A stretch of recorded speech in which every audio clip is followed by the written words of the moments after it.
बड़ा हम लोग आज बात कर रहे हैं सेकंड लॉ ऑफ मोशन की।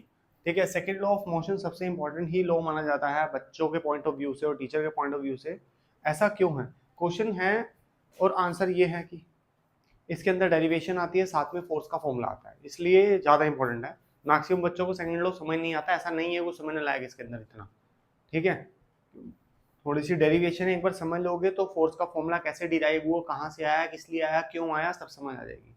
ठीक है, अब हम लोगों ने लास्ट क्लास में छोटी सी बात करी थी मोमेंटम की। मोमेंटम क्या होता है? किसी भी चीज के अंदर मास होता है और उसके अंदर भागने की कोई क्षमता या कोई भाग रही है चीज, कोई भी चीज अगर भाग रही है तो उसके मतलब उसके अंदर मोमेंटम है। कोई भी चीज मतलब मैटर, मैटर क्या होता है? Anything which have some space and occupy some space and have some mass. इसका मतलब वो चीज जो ऑब्जेक्ट है, मास तो होगा ही होगा, अब भाग रही है तो मतलब वेलोसिटी होगी, तो मतलब उसके पास क्या होगा?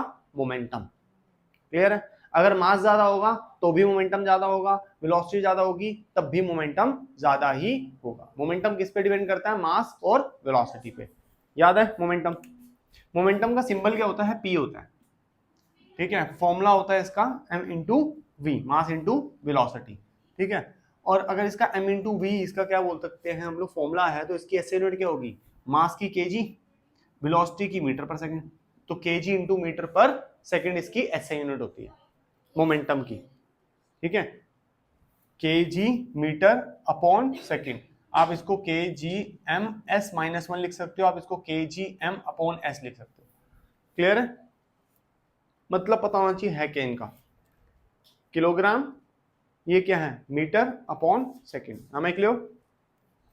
ठीक है, आज हम बात करेंगे the rate of change of momentum. Rate of change of momentum मतलब क्या है इसका? रेट का मतलब हमेशा अपॉन टाइम आता है। रेट का मतलब होता है अपॉन टाइम, मतलब कि चेंज ऑफ मोमेंटम क्या है मेन कहानी? Change of momentum per unit time, change of momentum in time taken, इसका मतलब ये है इतना। ठीक है, मतलब डेफिनेशन फॉर्मूला यही है। अब वो सर आगे ही क्या कहानी है? आगे की थोड़ी सी बातें हैं वो अभी हम करेंगे, समझ आ जाएगी। कह रहा है the rate of change of momentum of a body is directly proportion, directly proportion किसके हैं? अप्लाइड फोर्स के। किसके हैं? अप्लाइड फोर्स के। कि जितना आप फोर्स लगाओगे वो किसके ऊपर डिपेंड रहेगा? कितना मोमेंटम चेंज हुआ है, कितने टाइम में हुआ है, कितना मोमेंटम चेंज हुआ है, कितने टाइम हुआ है। ठीक है, इसका मतलब टाइम डिपेंड करता है। ठीक है, जितना कम टाइम रहेगा उतना ज्यादा फोर्स लगेगा। आपने देखा वो कराटे प्लेयर्स क्या करते हैं? इतने से जगह में ही बहुत जोर से पंच कर देते हैं। कराटे प्लेयर का मेन कंटेंट है क्या? ठीक है, कम टाइम में ज्यादा फोर्स लगाना या कम टाइम में ज्यादा मोमेंटम चेंज करना। ठीक है, इसीलिए वो बड़ी से बड़ी ईंट, बड़े से बड़े पत्थर को तोड़ देते हैं बड़े आसानी से। कैसे? This is the reason only. ठीक है ना, टाइम कम लगाते हैं वो लोग। और जैसे हम लोग मान ले कहीं से गिर रहे हैं, मान ले सेकंड फ्लोर थर्ड फ्लोर से गिर रहे हैं, तो फायर ब्रिगेड वाले अगर ऊपर नहीं आ सकते वो लोग जाला बिछा देते हैं। ठीक है, तो हम जब उस पर कूदेंगे तो हम बाउंस हो जाएंगे उससे। जब बाउंस हो जाएंगे तो हमारा टाइम देखना, पहले यहाँ पे मान लीजिए जाला है, यहाँ पे हम आए तो हम क्या करते हैं? थोड़ा सा नीचे जाते हैं उससे। क्या करते हैं? नीचे जाते हैं, फिर तो ऊपर जाएंगे। तो जब नीचे जा रहे होते हैं तो मतलब हम क्या कर रहे हैं? अपना टाइम बढ़ा रहे हैं। टाइम बढ़ाएंगे तो फोर्स कैसा लगेगा? जिसकी वजह से हम बच जाते हैं। ऐसे हाई जंप लॉन्ग जंप जब होती हैं तो उसके आगे क्या कर देते हैं वो लोग? जैसे वो मान ले लोकल स्कूल में हो रही है तो क्या करते हैं? आगे ना मिट्टी खोद देते हैं, मिट्टी थोड़ी सी लूज कर देते हैं, लूजन लूजन सैंड रख देते हैं उसके। लूजन सैंड मतलब खोद खोद के थोड़ी सी, जैसे प्लव करते हैं ना सैंड को, वैसे कर देते हैं। जिसकी वजह से अगर थोड़ा सा कोई इंसान, कोई बच्चा गिरे भी तो उसको लगती ही नहीं है। क्यों नहीं लगती? क्योंकि अगर मान ले हार्ड सरफेस है तो आएगी ऐसे लगेगी, जोर से लगेगी। लेकिन लूज कर दी सैंड तो सैंड ऐसे लूज है तो आएगी ऐसे, सैंड दबेगी, कॉम्प्रेस हो जाएगी। कॉम्प्रेस होने में टाइम बढ़ेगा, कॉम्प्रेस होने में टाइम बढ़ेगा। तो टाइम बढ़ेगा तो फोर्स कम होगा। आपने धोनी अंकल को देखा होगा कैच करते हुए, बॉल को पकड़ते हैं, बॉल को पीछे लेके जाते हैं, टाइम बढ़ा रहे हैं बॉल का। टाइम का, टाइम बढ़ा रहे हैं किसका? बॉल का। यहां पकड़ ली तो खत्म करो ना, पकड़ ली नहीं, पकड़ के हल्का सा पीछे लेके जाते हैं, so that it will increase the time of that ball. Time बढ़ेगा तो फोर्स क्या हो जाएगा? फोर्स का टाइम से रिलेशन समझ आ गया? बहुत सारे एग्जांपल्स हैं इसके। मतलब जितना मोमेंटम इंपॉर्टेंट नहीं है ना, उससे ज्यादा टाइम इंपॉर्टेंट है। ठीक है, और क्या एग्जांपल हो सकता है इसका? एयर बैग्स आते हैं जो मुंह पे आके एयर बैग्स खुलते हैं। मान ली 65 से ऊपर हमारी गाड़ी कहीं कोलैप हो गई, किसी जगह ठुक गई, हमें बचाने के लिए एक प्लास्टिक में से फट के क्या निकलता है? एयर बैग निकलता है with the speed of something something. ठीक है, तो वो करता क्या है? वो सीधा मेरे मुंह पे आ जाता है। जब तक मेरी गर्दन आगे जाती है उससे पहले वो मेरे मुंह पे आ जाता है, और एक तरह से क्या है, बैग है, तो मेरी स्पीड को कम कर देता है। पहले मेरा ऐसे आ रहा था सिर, अब कैसे आएगा, ऐसे। अब जब टाइम बढ़ जाएगा तो फोर्स कैसे लगेगी, इसीलिए एक्सीडेंट होता है, गाड़ी खत्म हो जाती है, इंसान इंटेक्ट बाहर आता है उसके, ठीक है ना। तो मेन कहानी क्या है, इंसान या गाड़ी, इंसान ना, इंसान ठीक आ रहा है, बाकी इंश्योरेंस कंपनी देखेगी, है ना। तो इसीलिए ये सब काम किए जाते हैं। क्लियर हुआ, टाइम का कहानी करिए, टाइम क्लियर। मोमेंटम वही पढ़ लेते हैं, change in momentum, change in velocity कैसे करते थे, फाइनल माइनस इनिशियल वेलोसिटी करते थे। Change in velocity is final velocity minus initial, यहां पे भी ऐसा ही है। यहां पे मोमेंटम चेंज हो रहा है ना, तो चेंज इन मोमेंटम मतलब final momentum minus initial momentum.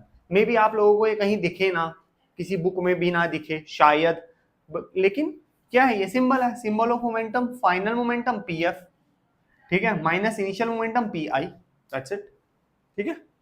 अच्छा, अब पी एफ अगर फाइनल मोमेंटम है तो मास तो आएगा ही आएगा एक ऑब्जेक्ट का, ठीक है, तो साथ में आएगा इनिशियल वेलोसिटी या फाइनल वेलोसिटी, फाइनल वेलोसिटी, क्यों, क्योंकि मोमेंटम कैसा है, फाइनल, तो इसलिए मैंने m इंटू वी लिया, ठीक है, फोकस।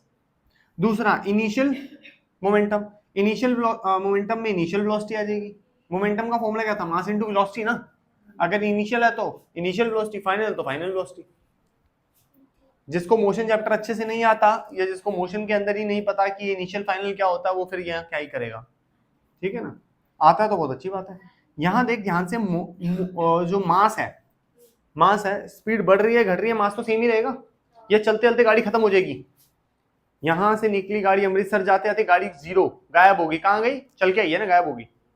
अरे ऐसे थोड़ा घिसती है, ऐसे तो टायर भी नहीं घिसते, ठीक है ना, तो गाड़ी कैसे घिस जाएगी, तो मास विल रिमेन सेम। आप उसकी स्पीड बढ़ाओ घटाओ कुछ भी करो, तो मास विल रिमेन सेम। तो इसीलिए स्पीड चेंज हो रही है, तो मास हमने क्या ले लिया common, v minus u upon T. ये v minus u upon T कहीं देखा था मैंने, एक्सेलरेशन का फॉर्मूला, तो मैंने v minus u upon T की जगह लगा दिया एक्सेलरेशन। तो अभी क्या चल रहा है, force is directly proportional to change in momentum on time. Change in momentum का फॉर्मूला, मोमेंटम का formula, mass common v minus u upon t, v minus u upon t का फॉर्मूला a। तो अब क्या आया, ध्यान से देखो, force is directly proportional to m into a। Directly proportional का मतलब क्या होता है, डायरेक्टली प्रोपोर्शनल का मतलब होता है कि डायरेक्टली प्रोपोर्शनल के साइन के उधर कोई चीज न्यूमरेटर में है तो ये चीज उसके डायरेक्ट इंपैक्ट में आएगी। अगर डायरेक्टली प्रोपोर्शन की चीज वहां जाके डिनोमिनेटर में है, वैसे उसका नाम फिर डायरेक्टली प्रोपोर्शन नहीं रहता वो, हाँ ठीक है, ठीक है ना, उसे इनवर्सली प्रोपोर्शन बोल देते हैं, ठीक है। तो अगर आप समझना चाहते हो, जैसे बहुत समय पहले ही इनवर्सली प्रोपोर्शन का साइन हमारी बुक में से काट दिया गया, ठीक है, तो आपने टेंशन नहीं लेनी, ये डायरेक्टली प्रोपोर्शन कब होगा, अगर न्यूमिनेटर में है, और अगर डिनोमिनेटर है तो ये एक्ट करेगा एक तरह से इनवर्सली प्रोपोर्शन। अभी मैंने आपको समझाया था, अगर टाइम बढ़ रहा है तो फोर्स क्या होगा, कम, क्योंकि ये डिनोमिनेटर में, ये बात आप लोगों को थोड़ा सा पहले भी पता थी, है ना। तो ये इक्वल टू जैसी काम करता है यहाँ पे एक तरह से, लेकिन ये इक्वल टू नहीं है, इसका मतलब प्रोपोर्शन है, जितना ये बढ़ेगा उतना प्रोपोर्शन उसका बढ़ेगा, प्रोपोर्शन। ये नहीं है 10 बढ़ेगा तो ये 10 बढ़ेगा, देखा जाएगा इनका प्रोपोर्शन कितना है, अगर 1:2 में है तो ये 2 बढ़ेगा तो ये 1 ही बढ़ेगा, ठीक है, तो प्रोपोर्शन बढ़ेगा। तो ये प्रोपोर्शनेट का साइन है, लेकिन हम तो प्रोपोर्शनेट के साइन को मानते ही नहीं। जब हम फॉर्मूला लिखते हैं तो हम इक्वल टू का साइन लगाते हैं, इक्वल टू का साइन लगाने के लिए हमें प्रोपोर्शनेट कांस्टेंट देना पड़ता है। हर फॉर्मूला में कांस्टेंट अलग होता है, जैसे भी ग्रेविटेशन पढ़ोगे तो उसके अंदर कांस्टेंट का फॉर्मूला जो कह सकते हैं वैल्यू होगी वो एंटायरली डिफरेंट होगी, ठीक है, और यहाँ पे जो वैल्यू है वो एंटायरली डिफरेंट है, ठीक है। यहाँ पे जो वैल्यू है क्या है, k, और k की वैल्यू क्या है यहाँ पे 1, k की वैल्यू क्या है 1, तो यहाँ आता है f is equal to m into a into k, और k की वैल्यू क्या है 1, तो फॉर्मूला है m इंटू a। तो फोर्स का फॉर्मूला कहां से चालू हो गया कहां तक खत्म हुआ, समझ आया, ठीक है, कहां से नहीं आया ये डायरेक्टली प्रोपोर्शन का साइन हटके इक्वल टू का साइन आया, हटाया ना हमने, और जब इक्वल टू का साइन आया तो साथ में कांस्टेंट आया, कैसे कैसे हटा लिया तुमने, कांस्टेंट मतलब एक उसकी एग्जैक्ट वैल्यू होगी, ठीक है, के की कांस्टेंट, प्रोपोर्शनेट कांस्टेंट, प्रोपोर्शन का साइन हटता है इसलिए वो कांस्टेंट आता है। हाँ बेटा प्रोपोर्शन है ना, जैसे समझ लिया, ये 1:1 के प्रोपोर्शन में है, ये 1:2 के प्रोपोर्शन में है, 1:3 के प्रोपोर्शन में है, ऐसा प्रोपोर्शन होता है। ठीक है, तो यहाँ पे जो प्रोपोर्शन होता है उसका वैल्यू 1 ही होती है, उसकी वैल्यू ऊपर नीचे नहीं होती। तो मतलब इधर की वैल्यू रहेगी हमेशा, बदलेगी नहीं कभी। ठीक है, अभी दूसरे चैप्टर्स आएंगे, जैसे तो हायर क्लासेस में जाओगे तो तुम पढ़ोगे अलग अलग कॉन्स्टेंट्स होते हैं, बहुत सारे फॉर्मुलाज में प्रोपोर्शनेट हटता है और कांस्टेंट लगता है, तो कांस्टेंट्स की वैल्यूज होती हैं। ठीक है, किसी की वैल्यू कुछ होती है, किसी की कुछ होती है, किसी की कुछ होती है। ठीक है, 9th क्लास में वैसे 2 ही कांस्टेंट थे मेरे ख्याल से, अभी एक ही बचा शायद, ग्रेविटेशन वाला कट गया है, अभी देखेंगे थोड़ा सा आगे पीछे क्या है। ये समझ आ गया यहाँ तक? यहाँ तक कोई डाउट, परेशानी, दिक्कत, कुछ समझना है, कुछ पूछना है? ठीक है,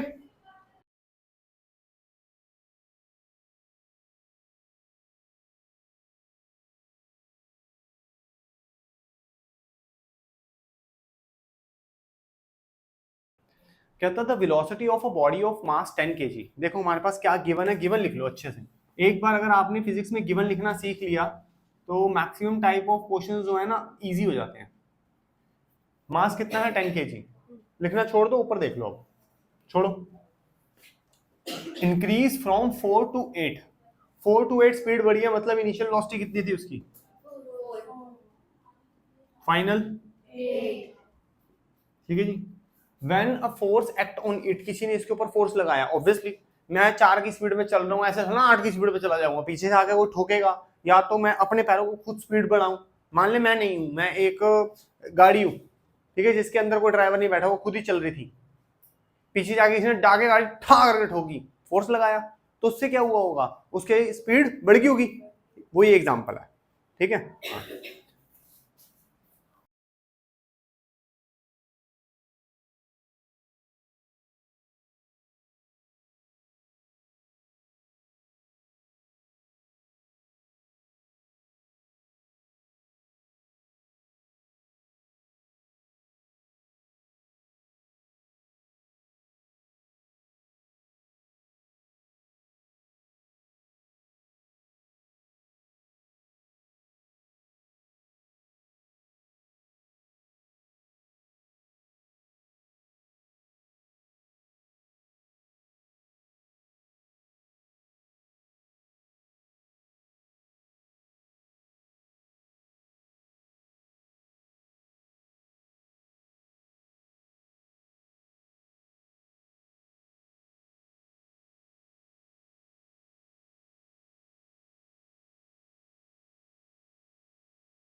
आज हमने सेकंड नहीं थर्ड लॉ पढ़ना है। सेकंड तो पढ़ लिया। थर्ड लॉ क्या कहता है? Every action has an equal and opposite reaction. मान ले ये एक बहन है, ये उसकी दूसरी बहन है, अगर ये तेरे को प्यार से चपेट मारे तो तू इसको कैसा रिप्लाई देगी? सेम ऑब्वियसली, ठीक है। तो तू बकवास बहन है फिर, ठीक है। बहनें जो होती है इक्वल अमाउंट देती हैं, अगर इसने इक्वल दिया है तो वो भी इक्वल वापस रिप्लाई देती है, ठीक है। अगला इंटेंसिव अगर बढ़ के आया, इंटेंसिटी अगर अगले चपेट की बढ़ के आई तो वो भी क्या देगी? बढ़ के, ठीक है। इसके अलावा भी हमारे पास एक रिएक्शन है, एक काम है, सुनना ध्यान से। अगर मान लो, मानने वाली बात क्या है, इसको देखते रहे, ग्रीन रहना चाहिए, ठीक है। मान लो कि हमें चलना है, ये चलना छोड़ उछलना है, ठीक है। उछलने के लिए फोर्स कहाँ लगाएंगे बता जरा। वाह क्या इंटेलिजेंट लड़की है यार, इधर आ तो लेने दे उसको, देखिए कितनी तेज उछल सकती है ये। आज छोड़ दो, सब फेंक दे वहीं। हाँ वेरी गुड, आया जल्दी आया। अब तुझे उछलना है, ठीक है। फोर्स कहाँ लगाएगी? उछलना है ना, ऊपर जाना है, ये देख ऊपर जाना है, तो ऐसे कर, उछल के देख, उछल रही है? नहीं, उछलने के लिए क्या करना पड़ेगा? हाँ यार, उछलना कहाँ है? ऊपर। जाना कहाँ है? ऊपर। फोर्स कहाँ लगा रहे हैं? जमीन पे। जमीन पे जितना ज्यादा फोर्स लगाओगे उतनी ज्यादा जोर से जमीन तुम्हें ऊपर फेंकेगी। ये क्या कहानी है? ठीक है, थैंक यू वेरी मच, समझ गई। देखा यहाँ बुलाते हैं बच्चे की इंटेलिजेंस कितनी बढ़ जाती है। कहते हैं every action has equal and opposite reaction. Opposite का मतलब क्या है? आपने फोर्स कहाँ लगाया? नीचे, तो आपको फोर्स मिलेगा कहाँ? ऊपर। कितना? अरे जितना नीचे लगाया हा उतना ही ऊपर मिलेगा। Let's take an example of this. अगर मान ले मैंने पैरों से नीचे फोर्स लगाया थोड़ा सा, तो मैं थोड़ा सा ऊपर जाऊंगा, ठीक है। अगर मैंने फोर्स लगाया ज्यादा तो मैं ज्यादा ऊपर जाऊंगा, ठीक है। और अगर मैंने फोर्स लगा दिया बहुत ज्यादा, ठीक है। हैं? अरे चला जा, मुझे तो मेरा पता नहीं है। ट्रैम्पोलिन तो थोड़ा कहानी अलग सा करती है, उसमें स्प्रिंग लगे होते हैं, वो एब्जॉर्ब कर लेते हैं, फिर आगे वो कहानी अलग है, ठीक है ना। आगे देखते हैं, इसको देखो यार, उसमें अलग कहानी है, वो पोटेंशियल एनर्जी की चली जाती है कहानी, ठीक है। चले यहां तक समझे? चले, तो ये वाली बात समझ आई। जितना फोर्स हम नीचे ग्राउंड को लगाएंगे उतना ही फोर्स ग्राउंड हमें ऊपर देगा, और उतना ही ज्यादा हम लोग बाउंस कर पाएंगे, उतनी अच्छे से हम लोग कूद पाएंगे। Any doubt? क्लियर? चलो, और क्या इसका एग्जांपल हो सकता है? इसका और भी बड़ा सा एग्जांपल है, जैसे मान लो मैंने बैलून फुला लिया, ठीक है, उसके बाद बैलून छोड़ दिया, फुस ऐसे नहीं होगा, पता, उड़ता हुआ जाएगा वो ऐसे। कहाँ जा रहा भाई, क्या हुआ, क्यों गया? जिस तरफ उसका नोजल रहेगा, मान लो मैंने ऐसे फुलाया था, इसको अगर मैं ऐसे छोड़ दूंगा बैलून इस साइड जाएगा। क्यों जा रहा है? क्योंकि वो हवा फेंक रहा है। किस डायरेक्शन में? इस डायरेक्शन में। लेकिन सर वो तो इधर जा रहा है, फोर्स किधर लगा रहा है? इधर, तो रिएक्शन कहाँ मिलेगा? उधर, इसलिए वो इधर जा रहा है। इसका एक्सपेरिमेंट कर सकते हैं हम लोग, नेक्स्ट क्लास में इसका एक्सपेरिमेंट कर देंगे, ठीक है ना। बड़ा इजी सा एक्सपेरिमेंट है, मजेदार, एनसीईआरटी में भी लिखा हुआ है एक्टिविटीज की, तो उसको आराम से कर सकते हैं हम लोग। और क्या है, ऐसे ही हम लोग जब बोट से बाहर आते हैं, बोट से बाहर आना बड़ा मतलब टिपिकल सा रहता है, ठीक है। बोट, ये वाली बोट, ठीक है। अब अगर इस बोट को एक ही तरफ से हल्का सा टाई कर रखा है और बीच में गैप ऑलरेडी है, ठीक है, तो और मुझे यहाँ आना है लेट से, ठीक है, तो मुझे थोड़ा सा पैर खोल के इधर आना पड़ेगा, ठीक है। और अगर मेरी फुल एक्सटेंट इतनी ही है और एग्जैक्टली इतना ही गैप उसमें है और मैंने फोर्स ज्यादा लगा दिया नीचे, ठीक है, तो डिस्टेंस बढ़ जाएगा और मेरा पैर वहां तक पहुंच ही नहीं पाएगा, ठीक है। तो आपको क्या करना होता है, जब आप फोर्स लगाते हो जाने के लिए, एक सेकंड वेट करो। आपने फोर्स लगाया, बोट नीचे जाएगी, फिर उसके बाद जब ऊपर आएगी तब कूद जाना आराम से, ठीक है। वेट फॉर योर टर्न, मतलब ये है, वो वाली टर्न का नहीं, जब तक बोट ऊपर नहीं आती तब तक नहीं जाना, ठीक है। एक समय ऐसा भी आएगा, मान ले बोट इसी लेवल पे, लेकिन जब तुम पैर रखोगे थोड़ा सा नीचे जाएगी और उसके बाद थोड़ा सा ऊपर भी आएगी, तो जब ऊपर आएगा तब कूद जाना आराम से, इजी रहेगा कूदना, ठीक है। हाँ ये तो बोल रहा हूँ मैं, लगेगी। और बोट चलती कैसे है? यहाँ पे टर्बाइंस लगे हुए होते हैं, पंख लगे हुए होते हैं, वो पंख क्या करते हैं? पानी इधर का धक्का मारते हैं और जाते कहाँ है? इधर। एरोप्लेन में कैसे होता है? जेट एरोप्लेन जो रहते हैं, जेट लगा होता है एरोप्लेन में, आजकल जेट ही चलता है, तो उसमें भी ऐसे ही होता है, वो धक्का कहाँ मारता है? पीछे, जाता कहाँ है? आगे, ठीक है। हेलीकॉप्टर देखा? हेलीकॉप्टर दो डायरेक्शन में चलता है, एक तो ऊपर जाता है, जो उसके पंख होते हैं ना ऐसे वाले, वो क्या करते हैं, उसको धक्का लगाते हैं नीचे की तरफ, फोर्स कहाँ लगाते हैं, ये पंख, जिसकी वजह से वो 90 डिग्री ऊपर जाता है। ठीक है, लेकिन सर उसको आगे पीछे जाना हो तो उसके पीछे भी एक छोटा सा जेट होता है। ठीक है, अगर वो धक्का मारेगा तब वो आगे और पीछे जाएगा। एरोप्लेन देखे कभी? हमें तो ये पंखा दिख रहा होता खाली सर, है ना, इसके अलावा वो भी होता है। ठीक है, पीछे ना ना ना, वो तो डायरेक्शन मेंटेन करने के लिए होता है, सेंट्रीपिटल फोर्स के लिए। नहीं, वो पंखे की बात नहीं कर रहा मैं। हेलीकॉप्टर? मैं क्या बोल रहा था? मैं एरोप्लेन बोल रहा हूँ। नहीं, ये थोड़ा मैं फिर अच्छी लेवल वाला एरोप्लेन की बात करूँ। मिलिट्री एरोप्लेन्स भी होते हैं ऐसे जो 90 डिग्री लैंड और 90 डिग्री से ऊपर जा सकते हैं। ठीक है, नहीं हेलीकॉप्टर की बात करनी थी वैसे मैंने। ठीक है, कई हेलीकॉप्टर्स होते हैं जो ऐसे भी उड़ते हैं, मतलब उनके पंखे ऐसे घूम रहे होते हैं ऐसे की जगह। ठीक है, तो उसके पीछे पंखा लगा हुआ होता है। और कई जेट वाले होते हैं। ठीक है, पंखा उसमें भी मिल जाएगा या नहीं भी मिलेगा, उसमें क्या वो फोर्स पीछे की तरफ लगाता जाता आ गया, और ये एलिवेशन के लिए होता है। ठीक है, ऊपर एलिवेशन के लिए बोलता रहा हूँ, या ऐसे में रोड दे ऐसे चला जाएगा। ठीक है, हेलीकॉप्टर ना ऐसे नहीं उड़ता, वो ऐसे उड़ता है,